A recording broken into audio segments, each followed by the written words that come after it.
설 명절 잘 지내셨죠? 여러분을 축복합니다.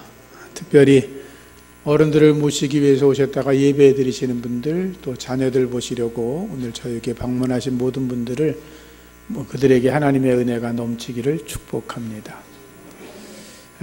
예수님께서 우리에게 큰 은혜를 주셨고 하나님의 자녀로 만들어 주셨습니다. 근데 하나님의 자녀들은 예수님을 닮아가는 것이 우리의 삶의 목적이고, 그러기 위해서 우리가 예수의 마음을 품고 주님의 거룩한 습관을 닮아가는 것이 중요하다고 말씀을 전하고 있습니다. 첫 번째, 주님의 거룩한 습관인 기도, 그 다음은 말씀. 지난주에 제가 전도에 대한 말씀을 드렸고, 오늘은 예수님의 거룩한 습관이었던 감사에 대해서 말씀을 드리면서 우리들도 어떤 상황에서든지 감사하는 하나님의 백성이 되기를 소원합니다.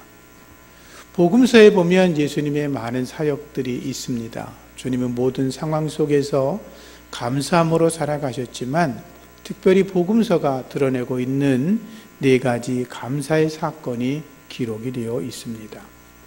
하나는 마태복음 11장 25절 이하의 말씀에 기록되기를, 천지의 주제이신 아버지여, 이것을 지혜롭고 슬기 있는 자들에게는 숨기시고 어린아이들에게는 나타내심을 감사하나이다. 옳소이다. 이렇게 된 것이 아버지의 뜻입니다. 라고 기도하는 장면이 나옵니다.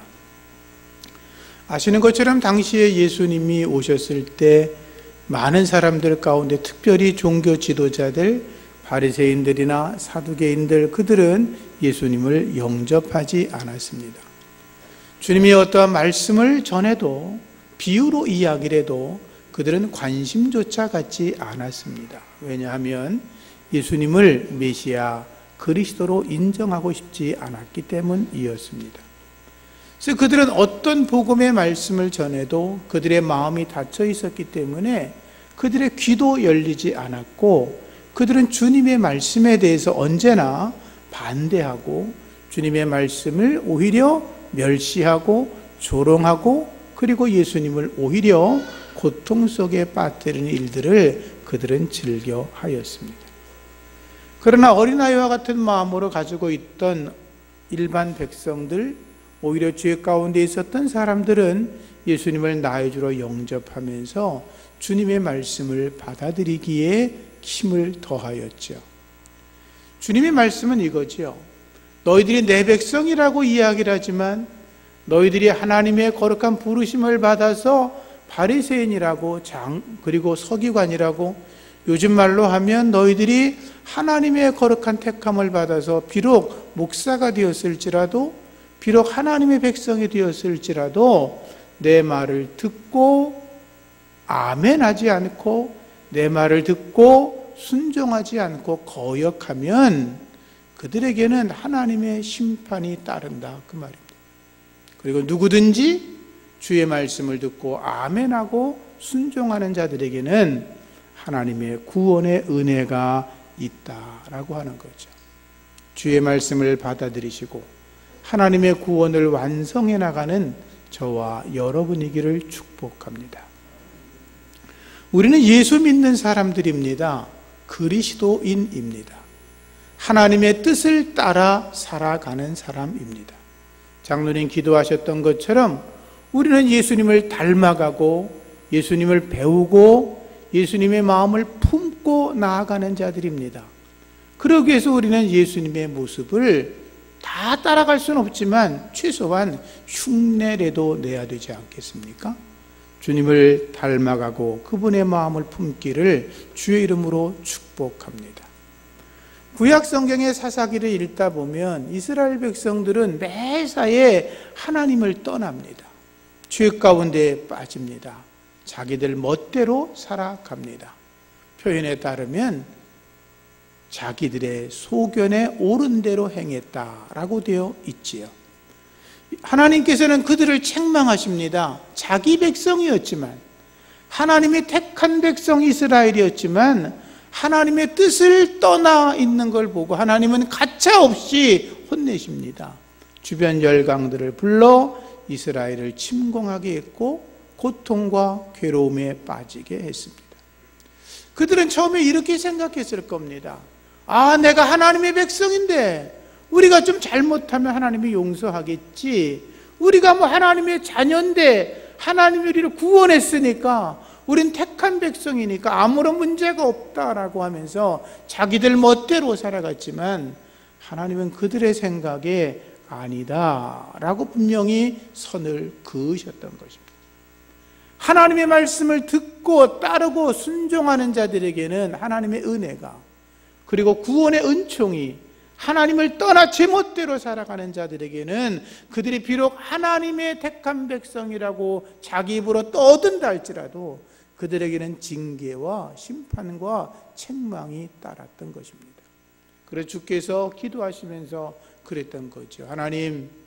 하나님을 대적하고 자기 생각에 빠져 있고 교만해 있고 그리고 자기의 생각을 옳다고 여기는 그들에게 주의 말씀의 비밀을 깨닫지 못하게 한 거 감사하고, 오히려 주의 말씀에 아멘하고 믿음으로 받아들이고 예수를 메시아 그리스도로 받아들인 자들에게 구원의 은총이 있게 한 거 감사합니다. 그것이 하나님의 뜻입니다 라고 감사하며 기도하셨던 것입니다. 우리가 주님을 따라 살아가는 것을 감사로 여기시기를 바랍니다. 사람들은 그랬죠. 종교 지도자들이 사람들을 선동합니다. 예수님을 배척합니다. 고통에 빠뜨립니다. 예수님을 조롱합니다. 예수가 행하는 기적은 귀신의 왕의 힘을 빌려서 하는 거야. 예수 겉으로 자기가 거룩한 척하지만 그는 세리와 죄인들의 친구야. 그렇게 욕하고 비난했지만 주님은 전혀 개의치 않았습니다. 왜? 당신은 오직 하나님의 일을, 하나님의 뜻을 이루며 감사함으로 살았기 때문인 것입니다.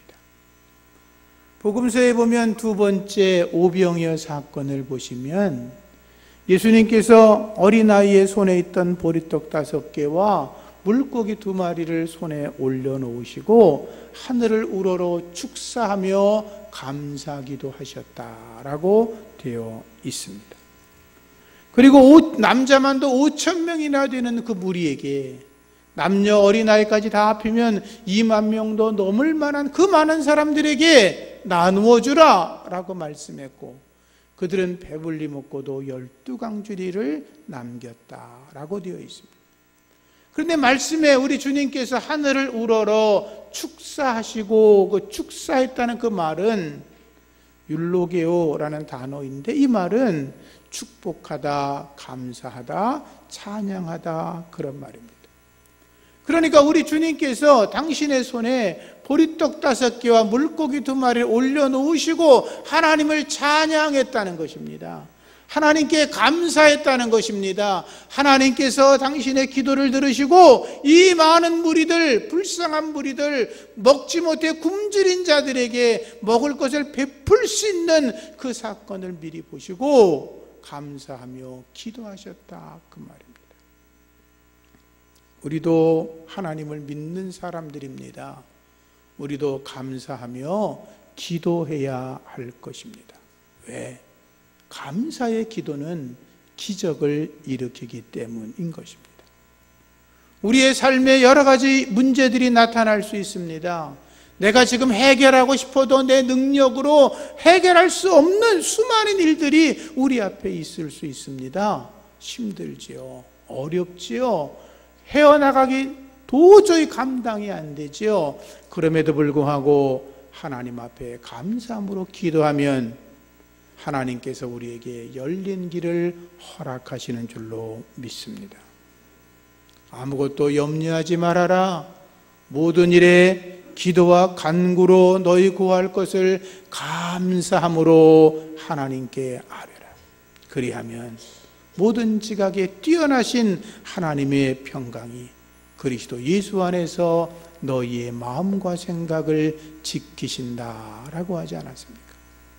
무슨 일을 만나든지 감사하며 기도할 수 있는 하나님의 자녀가 되기를 축복합니다. 돈 베이커라고 하는 기독교 심리학자가 Thank You Therapy라고 하는 책을 썼습니다. 감사 치료법 뭐 이런 거지요. 그런데 그분이 이런 이야기를 했습니다. 사람들이 질병 가운데 있든지 어떤 상황의 어려움 속에 있든지 간에 하나님 앞에 감사하며 나아가면 그 감사는 모든 사람들에게 완벽한 치료제가 된다. 감사요법은 치료제인데 그것은 부작용도 없고 돈도 들지 않고 일반 약을 먹는 것처럼 시간 맞춰 먹는 게 아니라 언제든지 먹을 수 있는 가장 좋은 약이 감사라고 이야기를 했습니다. 실제로 우리들이 이 현대 사회를 살아가면서 치열한 경쟁 구도 속에 살아갑니다. 그래서 수많은 스트레스를 받습니다. 어디 몸이 아파서 병원에 찾아가면, 그리고 제가 이렇게 아픈 이유가 뭔가요? 라고 물어보면 의사들이 스트레스를 많이 받으셨네요. 이렇게 말하는 경우가 많습니다. 스트레스가 무슨 내 몸에 바이러스가 들어온 것도 아닌데 내 삶에 수많은 억압받는 것들, 나를 긴장하게 만들고 나를 고통 속에 빠뜨리고 나를 뭔가 염려 속에 만들어 놓는 그런 거 아니겠습니까? 그런데 스트레스를 잘 극복하면 건강을 쉽게 회복할 수 있다는 거겠죠? 스트레스를 쉽게 회복할 수 있는 방법 중에 하나는 내게 어떤 억울한 일들, 스트레스 받을 일들이 생기면 그것을 살짝 비켜가는 것입니다. 어떻게 비켜가요? 우리는 예수를 믿는 사람들이니까 이렇게 생각하는 겁니다. 저 사람들이 나를 힘들게 하고 억울하게 만드는데 내가 이 어려움을 통해서 정금 같은 믿음으로 나아가게 하나님이 나를 만들어 주시는구나. 이렇게 지혜롭게 생각하시기를 바랍니다. 설교를 준비하다 보니까 그런 생각이 들었어요. 제가 군에 입대했을 때 신병으로 가니까 고참들이 저를 PX로 부르더라고요. 갔더니 거기서 술을 이렇게 신병을 축하한다고 환영식을 한다고 술을 잔뜩 술상을 차려놓고 술을 먹으라 그러는 거예요. 제가 술잔을 받아가지고 우리 형님이 가르쳐준 것처럼 받긴 받았는데 그대로 내려놨어요. 그랬더니 고참들이 그러는 거예요. 이 새끼 봐라. 너 왜 안 처먹어? 그러는 거예요. 그래서 제가 저는 예수 믿는 사람이어서 안 마시겠습니다. 그랬더니 막 욕을 하면서 너 어느 군종도 술 먹고 누구도 먹고 다 먹는데 네가 안 먹어. 그냥 가만히 있었더니 고참들이 그러더라고요. 여기 머리 꼬나박어. 그래서 잘못한 것도 없이 머리 꼬나박어 이렇게 원산폭격이라 그래요. 그런 걸 이렇게 머리 바꾸서 자기들 술 다 마시고 끝날 때까지 있었던 때가 있었습니다. 그때 제가 화가 났지요. 근데 이렇게 생각을 했습니다. 내가 예수 믿으니까 조금 예수님 닮아가는구나. 할렐루야. 생각이 자기를 변화시키는 거예요. 결국 그 많은 사람들이 그렇게 저를 힘들게 하려고 했지만 저는 믿음으로 이겨냈고 그 중에 여러 사람들은 결국 예수를 믿게 되었습니다. 우리의 삶 속에 어려움이 찾아왔을 때 내가 주님 때문에 주님을 믿으니까 내가 주님을 조금이라도 닮아가는 일이다 라고 생각하면 우리는 모든 것을 능히 이겨낼 수 있는 줄로 믿습니다. 세계적인 암 치료의 권위자인 김의신 박사라는 분이 계십니다. 그분은 미국에서 최고의 의사로 10여 차례 선정되었던 아주 훌륭하신 분이라고 소개가 되어 있는데요. 그분이 이런 강연을 했다고 합니다. 글을 찾아보니까 담배도 몸에 나쁘지만 더 나쁜 건 동물성 기름을 먹는 거라는 거예요. 그래서 피자나 핫도그, 기름에 튀긴 거 이런 거 적게 먹는 게 좋다고 그럽니다. 20대 때는 동물성 기름을 먹어도 분해 효소가 왕성하게 나와서 다 소화할 수 있는데 40대가 되면 동물성 기름을 소화할 만한 분해 효소가 우리 몸에서 많이 만들어지지 않는다는 거예요. 그러니까 우리 안에 내장 지방이 쌓이게 되잖아요. 그러면 그 기름 덩어리가 몸 안을 돌아다니다가 피 속에 돌아다니다가 여기 뇌에서 달라붙으면 중풍과 치매가 오는 거고, 이게 돌아다니다가 간에 붙으면 지방간과 간암이 생기는 거고, 돌아다니다가 췌장에 걸리면 당뇨가 생기는 거랍니다. 그래서 우리가 암보다 더 무서운 이 혈관성 질병을 잡으라는 거죠.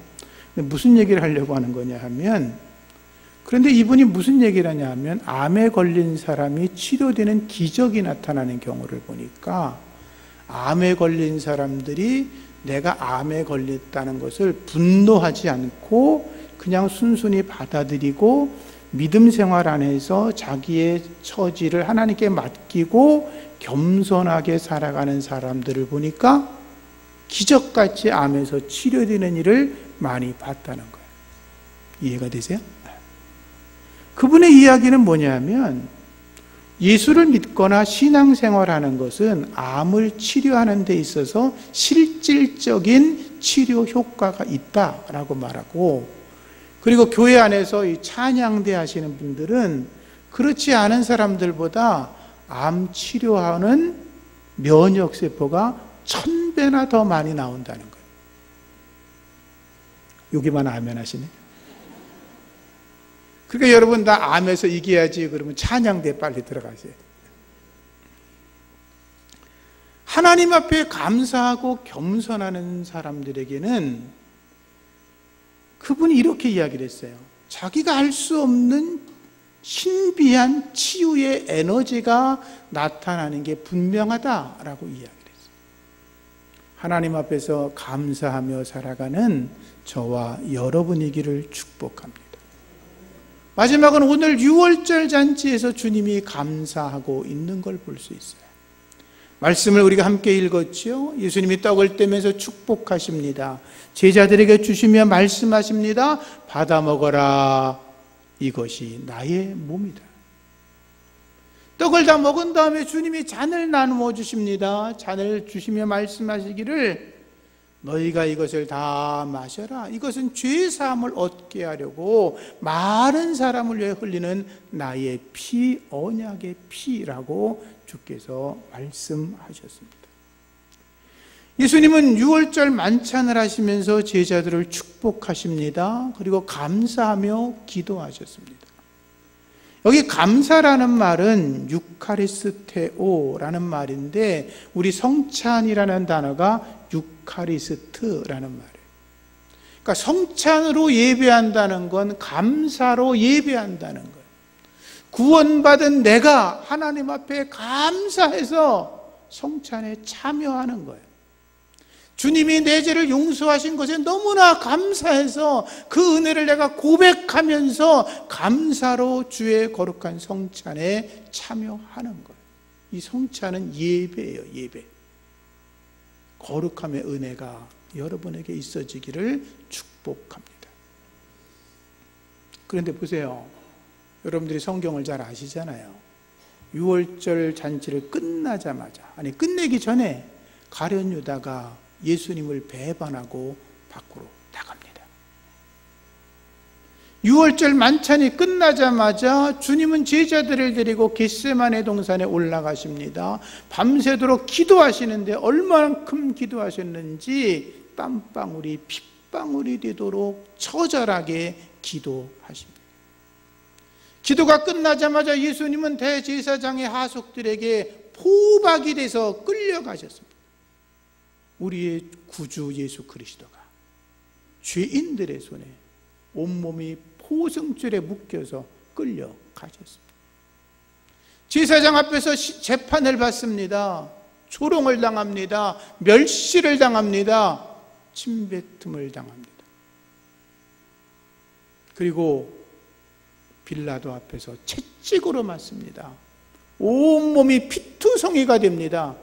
머리에 가시면류 감습니다. 사형언도를 받습니다. 십자가에 달려 못 박혀 죽습니다. 예수님은 그 상황을 다 알고 계셨습니다. 이제 마지막 만찬을 하고 나면 자기에게 나타나는 것은 평안한 길이 아니라 꽃길이 아니라 헛된 길이 아니라 죽음의 길, 십자가의 길, 고난의 길이 있다는 걸 알면서 주님께서 지금 그 마지막 식사를 하시면서 어떻게 했다? 감사했다. 감사했다. 죽음 앞에서 감사할 수 있다는 거 쉬운 일이 아니죠. 우리도 죽음 앞에서라도 하나님께 감사할 수 있는 거룩한 주님의 백성 되기를 축복합니다. 감사했다. 왜 감사했을까요? 자신의 죽음이 온 인류의 죄인들을 구원할 수 있기 때문에 감사하신 거예요. 제자들에게 내가 하나님의 어린 양으로 이 땅에 왔다는 것을 다시 한번 확인시켜주고, 내가 나의 죽음으로 인하여 많은 백성들이 구원을 받게 되고, 너희가 바로 나의 그 죽음을 보고 너희들도 죽음으로 복음을 전하며 온 땅에 하나님의 나라가 전해지고, 이 자리에 있는 저와 여러분도 예수 믿고 주님을 예배할 것을 바라보시면서 감사했던 거죠.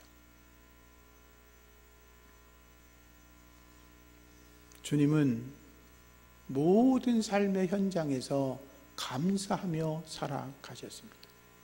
우리도 그렇게 해야 될 줄로 믿습니다. 자신을 조롱하는 무리들이 있었지만 감사했습니다. 굶주림으로 고통당하는 백성들을 위해 오병이의 기적을 베푸면서 감사하십니다. 죽은 나사로를 살리시면서도 둘러선 무리들이 예수의 이름으로 구원받을 걸 바라보시면서 감사하셨습니다. 그리고 주님은 마지막 만찬의 자리에서도 죽음을 이야기하면서도 감사하셨습니다. 주님께 감사하는 저와 여러분이기를 축복합니다. 기도하겠습니다. 하나님 아버지, 주님의 백성, 주님의 자녀, 구원받은 하나님의 백성 되게 하셨으니 감사합니다. 예수님께서 모든 상황 속에서 감사하셨던 것처럼 우리도 주님의 감사하는 거룩한 습관을 닮아 감사의 삶을 살아가게 하여 주시옵소서. 예수님 이름으로 기도합니다. 아멘. 찬송가